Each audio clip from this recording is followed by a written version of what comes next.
Alors, aujourd'hui, on reçoit un tubiste de profession, professeur aussi à la retraite.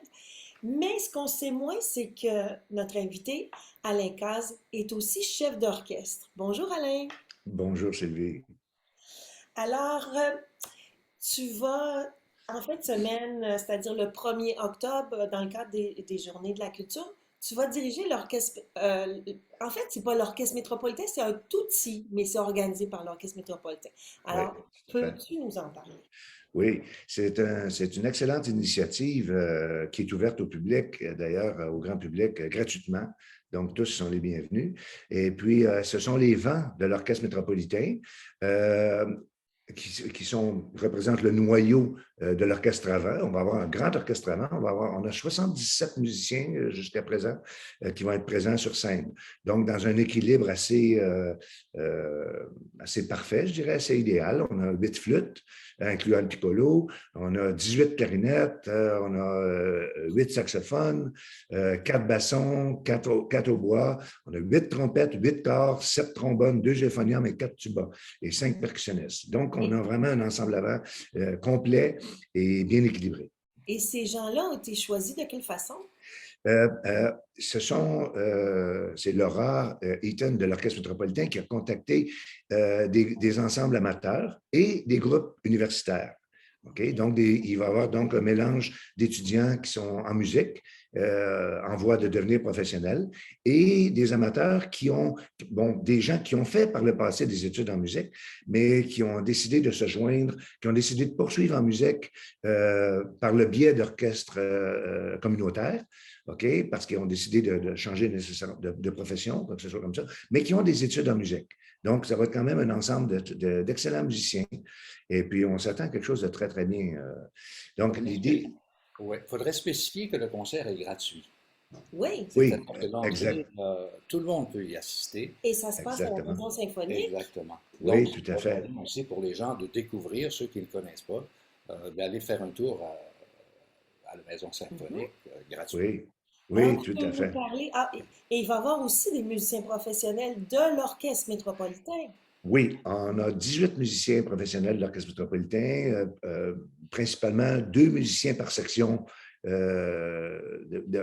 parmi les sections que je viens d'énumérer. Donc, on va avoir 2 musiciens par section de l'Orchestre métropolitain qui vont euh, créer un petit peu le noyau professionnel de la démarche. C'est ça. J'aimerais ça qu'on voit, qu'on regarde l'écran de façon plus attentive et qu'on puisse voir Alain dans son, si on veut, dans son côté professionnel comme fier représentant de l'Orchestre métropolitain.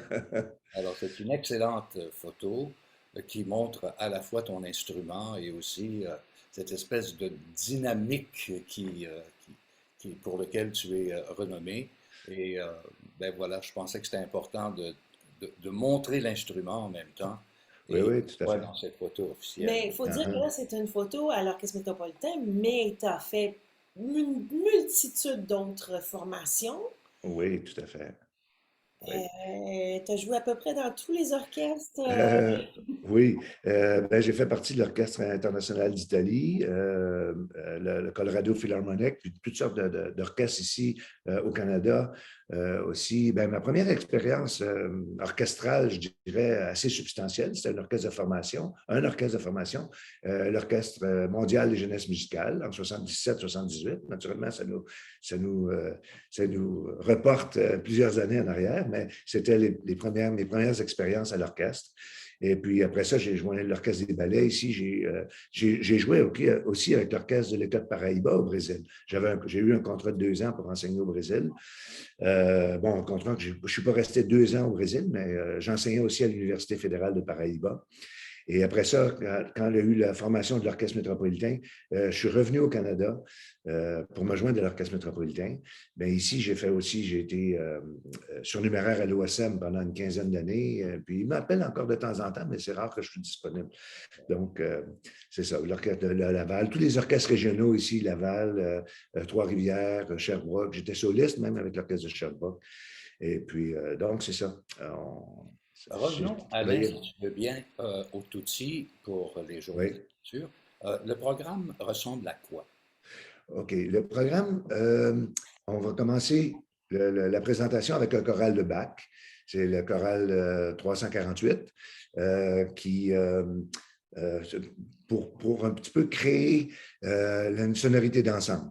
C'est un choral qui est très court, ça dure à peine 1 minute, mais l'idée de jouer un choral, premièrement, Bach, ça met bien la table, hein, parce que Bach est probablement le compositeur qui a été la plus grande source d'inspiration de toute la musique occidentale. Et ensuite, on va continuer avec Mendelssohn, avec Alfred Reed, avec une pièce qui s'appelle Festival Prélude. Donc, l'idée de cette pièce Festival Prélude, vous savez, un prélude comme un prélude à l'opéra, est un petit peu, dans la démarche des compositeurs, est une pièce qui va étaler un petit peu les différentes sonorités qu'on va pouvoir retrouver dans l'opéra, les différents thèmes, etc. Mais naturellement, le festival prélude, donc c'est un prélude à un festival, c'est-à-dire qu'on va retrouver des sonorités majestueuses, des sonorités à caractère plus chantant, à caractère plus rythmique. Donc, c'est une courte ouverture de 4 minutes 30 qui déploie, si on veut, toute l'énergie de l'orchestre avant. Donc, qui va être suivi ensuite d'une ouverture de Mendelssohn, l'ouverture opus 24, qui est dans le que je ne dirigerai pas. C'est Benoît Gauthier qui va diriger cette œuvre. Benoît est un de nos chefs de l'Académie de direction de l'OM. Donc, un jeune chef très talentueux qui a accepté bien volontiers de diriger cette ouverture. C'est une ouverture, c'est une œuvre de jeunesse de Mendelssohn. La première version de Mendelssohn date de 1826, donc il avait à peine 15 ans. Donc, c'est une œuvre géniale si on considère l'âge de Mendelssohn. Donc, il a composé cette œuvre pour 11 instruments avant, mais il l'a reprise après. Il a élargi l'orchestration pour 23 instruments avant et percussions. Donc, en 1838, pardon. Et c'est cette version qui est devenue la plus connue. Mais nous, on l'a fait dans une orchestration d'un orchestrateur américain qui s'appelle John Boyd pour l'ensemble avant qu'on a ici, qui comprend les saxophones et toute la panoplie d'instruments avant de l'orchestre avant moderne, je dirais. Et la dernière pièce, c'est... Et la dernière pièce, c'est une suite de Gustav Holst, la suite numéro 1, opus 28 de Gustav Holst. Gustav Holst est principalement connu dans le milieu symphonique pour les planètes. C'est probablement son œuvre la plus connue dans notre milieu, dans le milieu orchestral. Et puis, mais il a écrit 2 suites magnifiques pour orchestre avant. Et donc, la première suite est en 3 mouvements. Donc, 3 courts mouvements, une chaconne, un intermezzo très rapide et puis une marche. C'est intéressant parce que la chaconne, comme on sait, une chaconne, c'est une œuvre le thème est inspiré un peu d'un thème de Purcell, selon Holst lui-même. Et puis, donc, la chaconne est une pièce, c'est un thème de 8 mesures qui est repris 16 fois. Un peu à la façon du boléro de Ravel, si on veut. OK? Donc, mais qui est repris donc, naturellement, ça dure à peu près, la chaconne dure à peu près 3 minutes et demie. Donc, le court thème est repris sous forme de variation, si on veut. Donc, le thème est traité avec une orchestration et un caractère très, très différent à chaque fois que le thème est pris. Le deuxième mouvement, l'intermezzo, est composé de 2 thèmes. Un thème très rythmique, un thème très chantant, et ensuite, les 2 thèmes sont repris, superposés l'un à l'autre. Et il fait exactement le même traitement dans la marche, qui est le dernier mouvement, une marche à caractère très militaire, donc qui est composée d'un premier thème, d'un deuxième thème très chantant et d'une superposition des deux thèmes qui se terminent dans un éclat extrêmement flamboyant.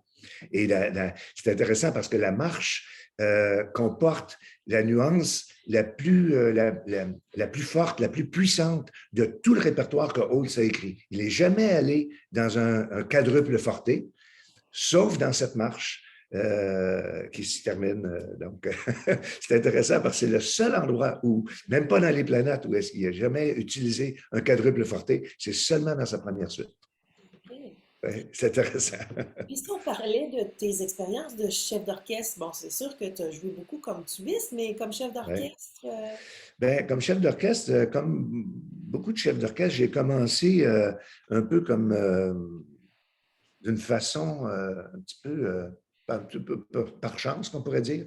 J'ai été demandé pour diriger un groupe communautaire au début, à mes débuts, puis je n'avais jamais suivi de cours de direction. Et je n'ai jamais vraiment suivi de cours de direction, quoique ben, c'est un petit peu faux parce que je dis que je n'ai jamais suivi de cours de direction, mais au contraire, j'ai peut-être eu 150 professeurs, compte tenu de tous les chefs sous la vraiment, direction desquels j'ai joué. Donc, c'est ils ont tous bon comme été. c'est moins bon. Alors, tu as vu C'est ça, un peu exactement. des mauvais exemples. J'ai appris ce qu'on peut faire, ce qu'on doit faire, et j'ai aussi appris ce qu'on ne doit pas faire avec la multitude de chefs pour Il lesquels faut j'ai dire joué. qu'avec Yannick, Mais on est gâté comme chef avec d'orchestre, comme Yannick, on est directeur. gâté comme chef d'orchestre. C'est absolument magnifique. Quelle inspiration, quelle inspiration. Oui, oui, absolument.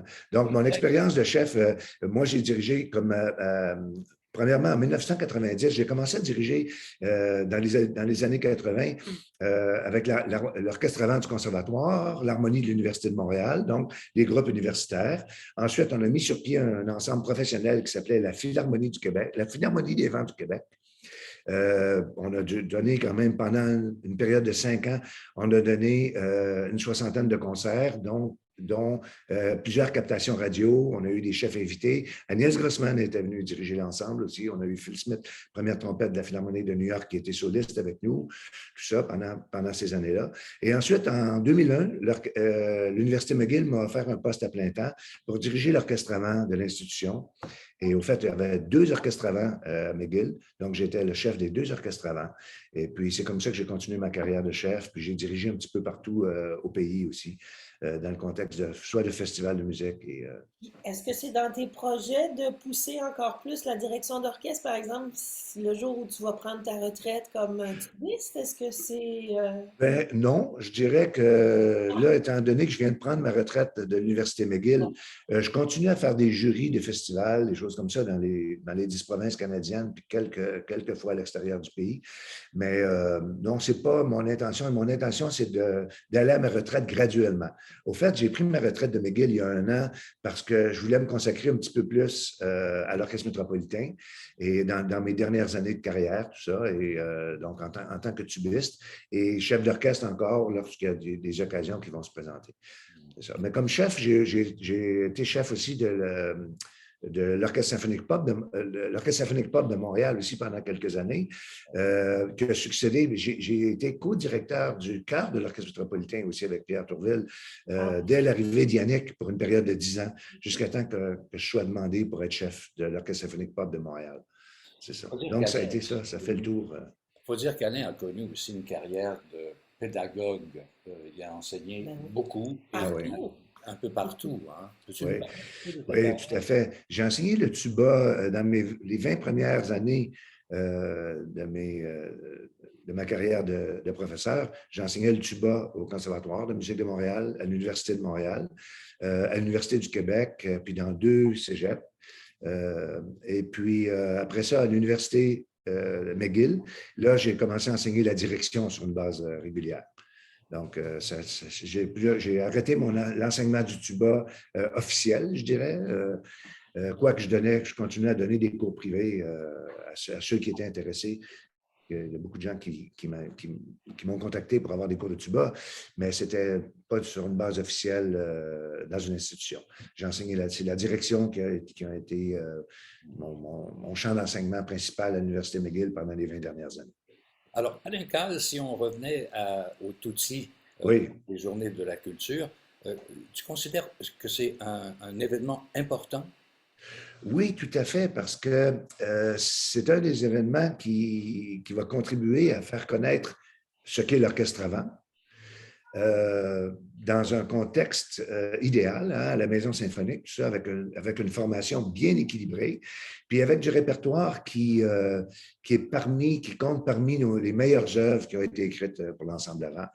Naturellement, il n'y a pas d'œuvres très contemporaines et on aurait pu programmer des œuvres plus récentes, mais qui auraient été beaucoup plus complexes à monter dans un contexte aussi limité en temps. Donc, ça prenait du répertoire qu'on peut lire et puis duquel on peut recueillir une satisfaction plus immédiate, je dirais.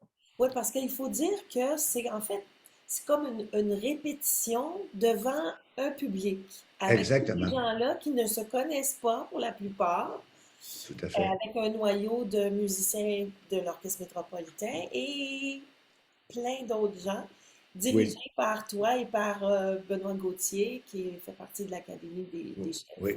exactement. Ce qu'on va Alors, essayer de donner aussi, on va essayer de donner un petit peu, je vais parler un petit peu du rôle du chef d'orchestre. Étant donné qu'on est deux chefs, qu'on se partage la direction, on va parler un petit peu du rôle du chef d'orchestre parce que pour, euh, pour le musicien, pour le mélomane qui n'est pas trop averti, je dirais, le rôle du chef d'orchestre, c'était quelque chose d'un petit peu obscur. On a quelqu'un qui bouge les bras en avant, mais est-ce que c'est vraiment nécessaire? On peut se demander. Mais on va essayer de toucher vraiment euh, le caractère unificateur du rôle du chef, vraiment qui est d'unifier la sonorité et de donner un objectif commun à tous les musiciens qui sont devant lui. Excellent. alors c'est un Oui, rendez-vous Oui, absolument. le oui, 1er octobre à 2 heures à la Maison symphonique pour ce outil dirigé par Alain Cazes et Benoît Gauthier. Merci parfait. beaucoup, Alain. Merci à vous. C'était un grand plaisir de vous rencontrer et puis de parler un petit peu de l'événement. Donc, on attend le public en grand nombre. Ben, moi, je suis très heureux d'avoir eu l'occasion de parler avec Alain Cazes parce qu'on se Parfait. croise très souvent, puis on n'a jamais le Oui, temps de se parler parce qu'on est en exactement. fait. Alors, merci Oui. beaucoup pour ta disponibilité et merci Merci pour ta générosité aussi. et bon Merci à vous. souci. C'était un plaisir. Oui. Merci. Bon outil. Bye bye.